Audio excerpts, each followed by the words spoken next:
I wanted to save lives and respond with urgency to the crisis that was plaguing our communities. And while many of the ways we tried to reduce gun violence and invest in communities were right, and we reduced murder by 50%, there is one aspect of the approach that I deeply regret: the abuse of a police practice called stop and frisk. I defended it, looking back, for too long because I didn't understand then the unintended pain it was causing to young black and brown families and their kids.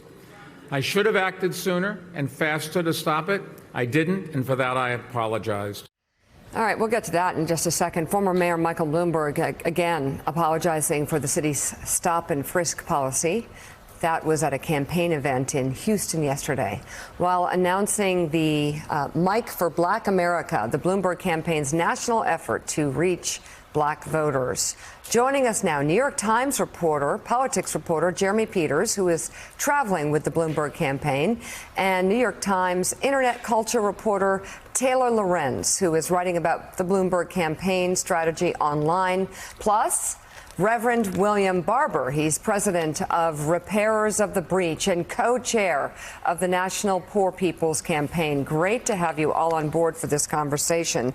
Walter Isaacson, I want to start with just a little anecdotal evidence backing up Taylor's reporting. You're hearing from students that Mike Bloomberg has been big with the kids on social media.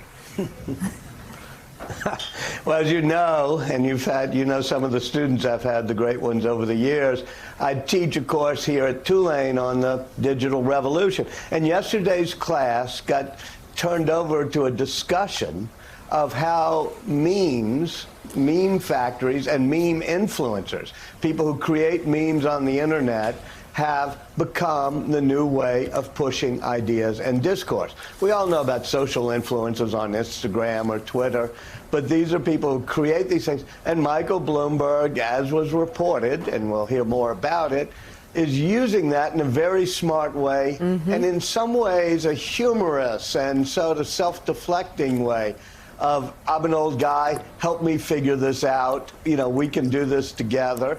And they thought it was very, very cool how it was done. So I was watching younger people who had normally been talking about, Yang and others, now going to Bloomberg. I will say on the other we did talk about the other controversy as well.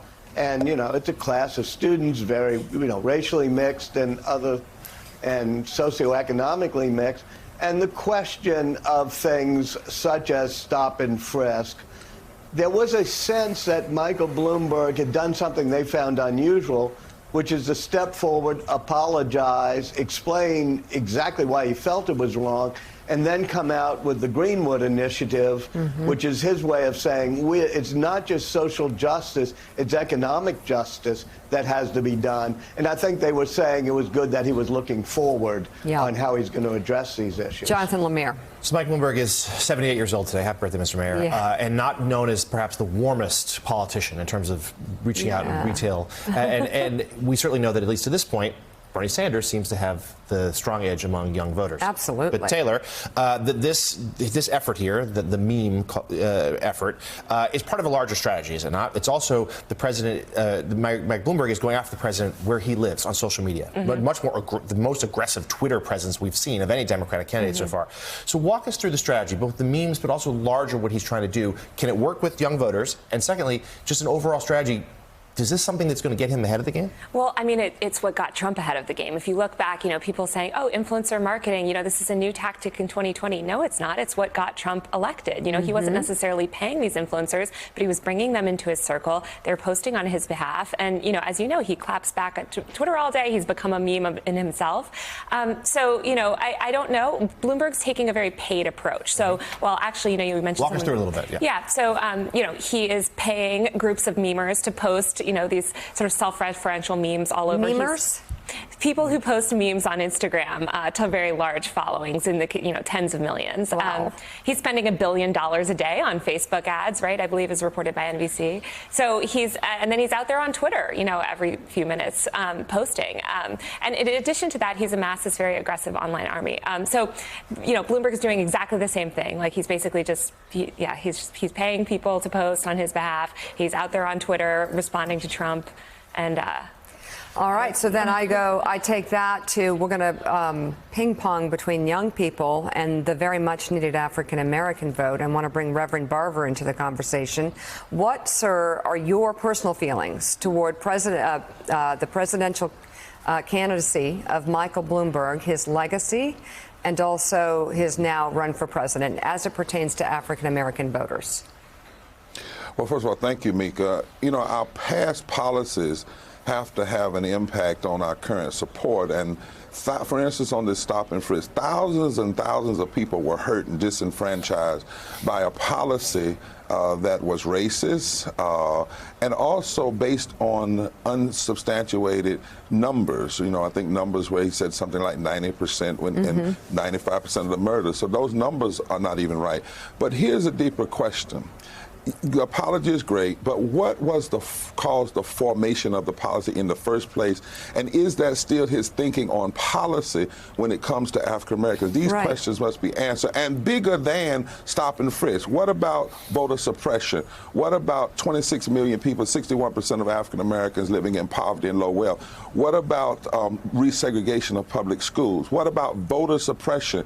And where I am in North Carolina, we fought for same-day registration and early voting. Where was his position on those things? We have to do a deep dive, not just a one dive, into the black community and the issues that impact black people. And I think that has to happen, and it has to happen soon. I think the Reverend brings up a great point, but I do think just like Joe Biden with the crime bill in '94, you knew where Joe Biden was in his heart. And I think the more you dig and dive, I do think you'll see a guy who's an inclusive, progressive guy. And I want to go back to the memes thing also, because Trump has a digital machine, a monstrous machine, and that's what Bloomberg has. And Mika, I want to go back to instead of villainizing him for having so much money, and as opposed to Trump, who was handed money and blew it, built by himself from scratch to become, I think, the 20th richest person in the country. If he has the resources and the wherewithal and the smarts to beat Donald Trump, God bless. I'm not going to hold that against him. We need that. And although I love Mayor Pete and Klobuchar and the other and Biden, I don't know if they have the machine, the power to beat this dictatorial monster we have in the White House. So instead of working against that, why don't we say maybe that's a benefit? Thanks for checking out MSNBC on YouTube, and make sure you subscribe to stay up to date on the day's biggest stories. And you can click on any of the videos around us to watch more from Morning Joe and MSNBC. Thanks so much for watching.